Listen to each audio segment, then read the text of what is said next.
โอเคបងប្អូននេះគឺជាវីដេអូនៃការផ្ទុះភ្នំភ្លើងដ៏សាហាវគួរឲ្យខ្លាចបំផុតដែលផ្ដោតគ្រោះថ្នាក់ខ្លាំងបំផុតនិងមានផលប៉ះពាល់ខ្លាំងនៅតំបន់ជុំវិញរាប់សិបគីឡូម៉ែត្រឯណោះនឹងធ្វើឲ្យមានការបោះបង់អាយុជីវិតមនុស្សក៏ដូចជាមានរងរបួសផងដែរយើងដឹងហើយថាភ្នំភ្លើងនៅលើភពផែនដីយើងនេះមានច្រើនណាស់នៅតាមបណ្ដាប្រទេសមួយចំនួនមានខ្លះផ្ទុះរួចរាល់ទៅហើយឯខ្លះទៀតមិនទាន់ផ្ទុះកំពុងមានវត្តមាននៅឡើយ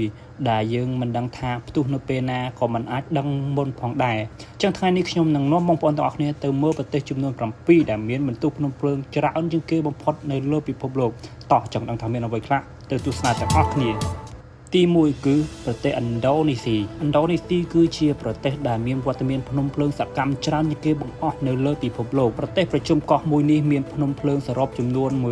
147កន្លែងក្នុងនោះមាន129ជាភ្នំភ្លើងសកម្មពួកវាស្ថិតនៅតាមបណ្ដាកោះដូចជាកោះស៊ូម៉ាត្រាកោះសេលេបេសកោះស្វីកោះបាលីកោះនូសាតេការ៉ាកោះម៉ូឡូគូកោះលេសឺសិនដានិងកោះស៊ូឡាវេស៊ីទី2គឺប្រទេសឈីលីប្រទេសអាហ្វ្រិកខាងត្បូងមួយនេះមានភ្នំភ្លើងជាង2000កន្លែងប៉ុន្តែមានតែ122កន្លែងប៉ុណ្ណោះដែលជាភ្នំភ្លើងសកម្មក្នុងនោះទៀតសោតភ្នំភ្លើង60កន្លែងបានផ្ទុះក្នុងរយៈពេល450ឆ្នាំចុងក្រោយមកនេះហើយគណៈភ្នំភ្លើងចំនួន40អាចនឹងផ្ដើមផ្ទុះនៅពេលអនាគតទៀតក៏ថាបាននៅប្រទេសឈីលីភ្នំភ្លើងដែលសកម្មបំផុតប្រចាំតំបន់អាមេរិកឡាទីនមានចំនួន2គឺភ្នំភ្លើង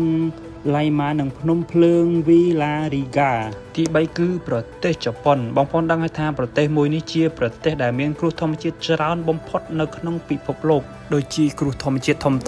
រំជួយដីរលកស៊ូណាមីពិសេសនោះគឺបន្ទុះភ្នំភ្លើងភ្នំដែលខ្ពស់និងល្បីជាងគេនៅប្រទេសជប៉ុនមានឈ្មោះថា Fuyama ឬភ្នំ Fuji តាមពិតទៅជាភ្នំភ្លើងសកម្មមួយប៉ុន្តែចុងក្រោយដែលផ្ទុះគឺតាំងពីឆ្នាំ1707មក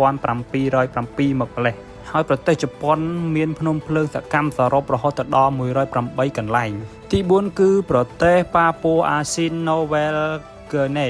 ប្រទេសមួយនេះគឺជាប្រទេសដែលនៅជាប់ខាងកើតនៃប្រទេសឥណ្ឌូនេស៊ីដែលមានភ្នំភ្លើងសកម្មរហូតដល់ចំនួន94កន្លែងផងដែរក្នុងចំណោមនោះភ្នំភ្លើងដែលសកម្មជាងគេរបស់ប្រទេសមួយនេះរួមមានដូចជាភ្នំភ្លើងម៉ាណាមភ្លើងកាកាភ្នំភ្លើងឡាមីសិនភ្នំភ្លើងឡាំង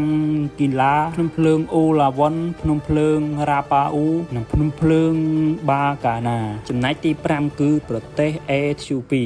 ប្រទេសអាហ្វ្រិកខាងកើតមួយនេះមានភ្នំភ្លើងជិត60កន្លែងឯគេជឿថាធ្លាប់ផ្ទុះក្នុងរយៈពេល10000ឆ្នាំចុងក្រោយភ្នំភ្លើងដែលល្បីឈ្មោះជាងគេរបស់ប្រទេសនេះគឺភ្នំភ្លើងអេតាអាឡេដែលមានផ្ទុក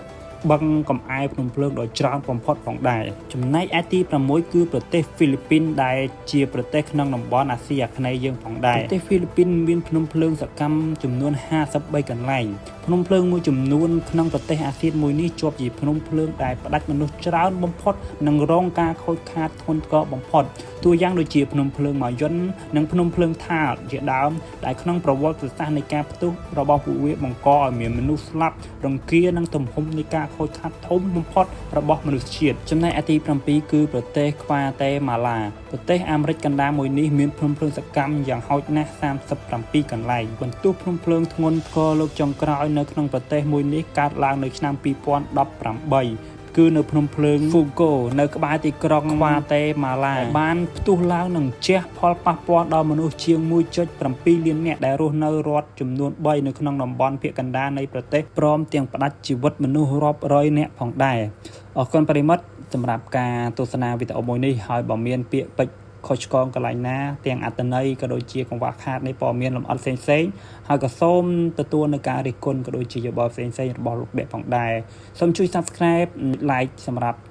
Channel មួយនេះផងដើម្បីតាមដានទស្សនាក៏ដូចជាវីដេអូផ្សេងដែលទាក់ទងនឹងចំណេះដឹងផ្សេងទៀត